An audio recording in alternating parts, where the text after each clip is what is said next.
There is something unorthodox brewing in the Scandinavian construction industry, and it is quite baffling, and for some even disturbing, despite the rosy chatter and fancy green and sustainability data associated with it. They want the world to stop building with concrete and steel and start building exclusively with timber that is sourced from sustainable and even bioengineered forests. As it seems, many Scandinavian construction firms, along with some architecture and design firms, have come to believe that building entire cities from timber across the globe will help in reducing CO2 emissions by up to 26%. To prove their point, they are proceeding with a mega project that will give birth to a colossal real estate development in Stockholm by 2027 that is exclusively built from timber and intriguingly will include a 20-level high-rise.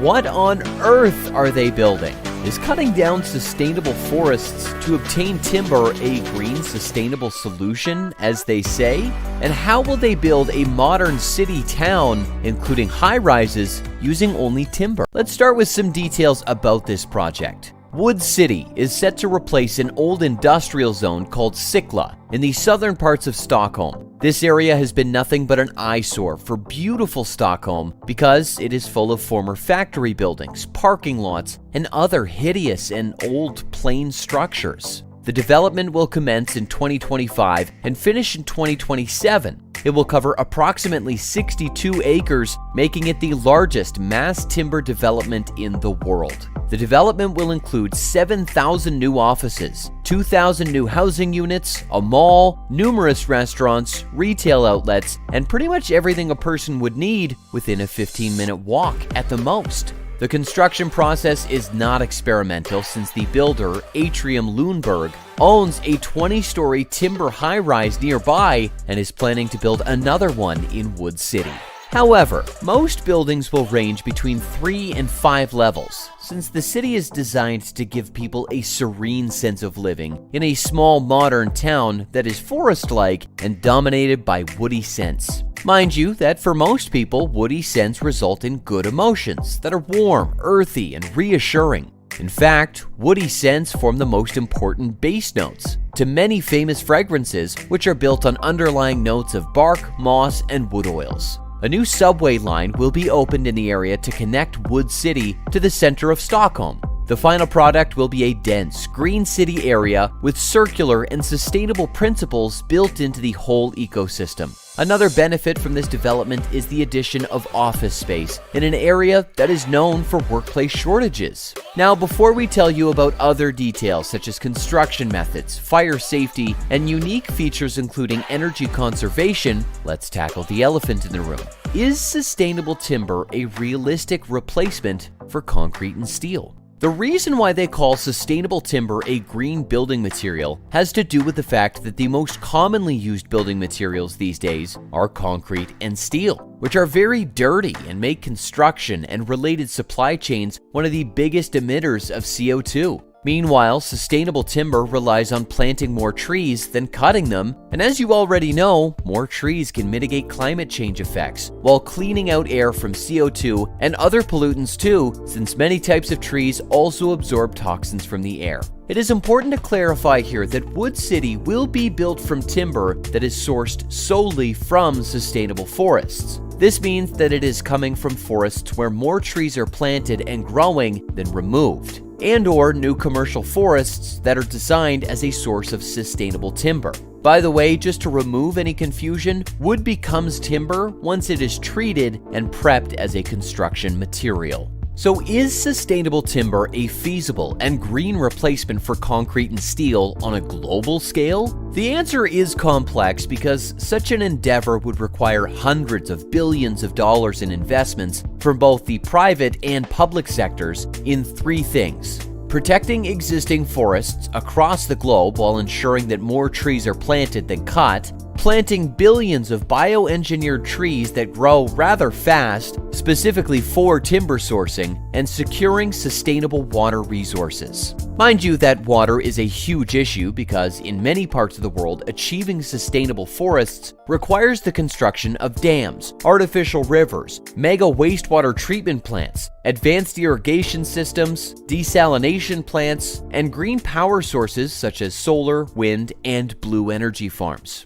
Sustainable timber alone is also not exactly an ideal solution because there are plenty of other green building materials that can also play a major role in the shift to more sustainable building materials. Let's now discuss the details of Wood City and how it will be built.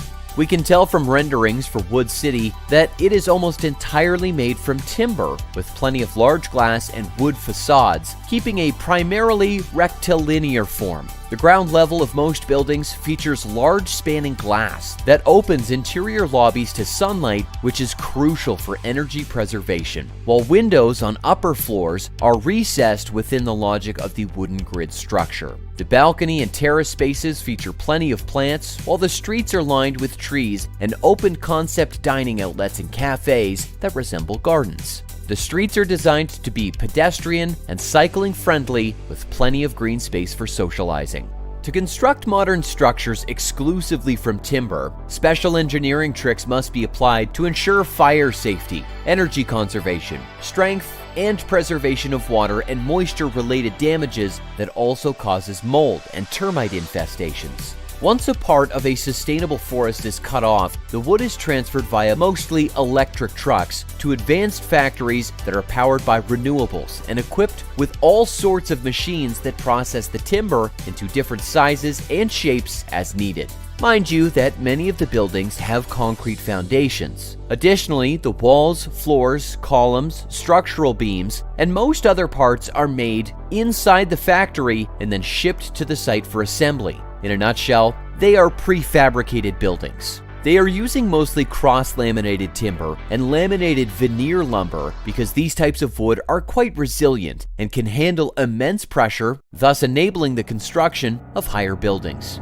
Various parts are made by fixing several timber boards in an alternating manner with strong adhesives and compression, resulting in versatile products. For tall buildings, the load-bearing columns and beams, which are very crucial for structural integrity, are made the same way, but the timber boards are glued in layers in the same direction rather than in an alternating manner, because the pressure on columns and beams is vertical since the weight comes from one direction. This method is called glue-laminated timber. One might think that wood is weak. However, timber, which is much lighter than steel and concrete, has been engineered to withstand the same pressure, elements of nature, and load-bearing as steel.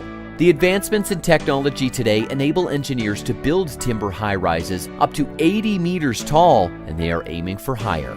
However, one of the biggest concerns is fire. In many parts of the world, they do not use any timber, drywall, or insulation in construction. They only use steel-reinforced concrete, bricks, and ceramic tiles. As a result, fires spread slowly and, generally speaking, do not cause intensive structural damage. Meaning once a fire is contained, repairs are rather easy and affordable.